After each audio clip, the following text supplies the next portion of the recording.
চাচা আপনি কি অষ্টআশির বন্যা দেখছেন? আপনি তো অনেক আগের মানুষ। তুই কি কইস বলবি? এই যে আমি 99টা 100 আমি পাড়া দিলাম, আমি যদি 88 বন্যা না দিই তুই কি দেখবি? তুই তো মনে হয় সময় হয়েছিলি। চাচা অষ্টআশির বন্যায় কি এই জায়গাতে পানি উঠছিল নাকি? আমি তো দেখি নাই। Bye bye tata. আর তুই কামাই দেখবি?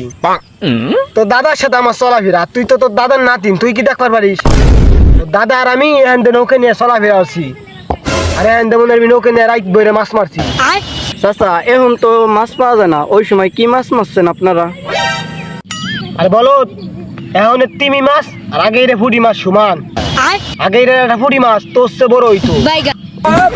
আমি একদিন এক রাইতে সেই জানে ফুটি মাছ মারবার আইলাম, তোর দাদা আর আমি। এই মারলাম এটাই ফুটি মারলাম, বাড়ি নিয়ে মাপ দিলাম 365 মনে ফুটি হইল।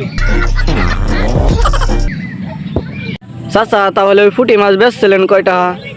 মনে হয় তো মেলাটা বেচছিলেন। কি খবরে বাঁচতো তোরে?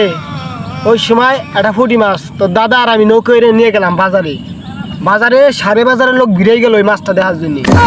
এই মাছটা 3-4 জন চাহুরে আইসে এক একজন 1 টাকা 1.5 টাকা কয়, 2 টাকা বিক্রি হইলো লাস্টে।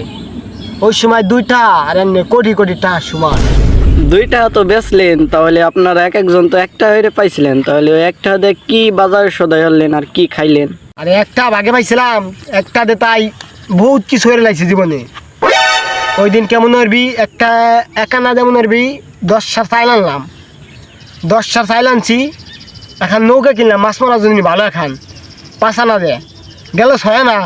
আর এই যে জমি খাদ্য দে ওই বাদ বাকিটা দেয় 10 বিঘে জমি হলাম। আর তোরা তো মানে কচু গেছু চিনিস নে, ওই কচু গেছু খাই আমরা বাঁচতাম।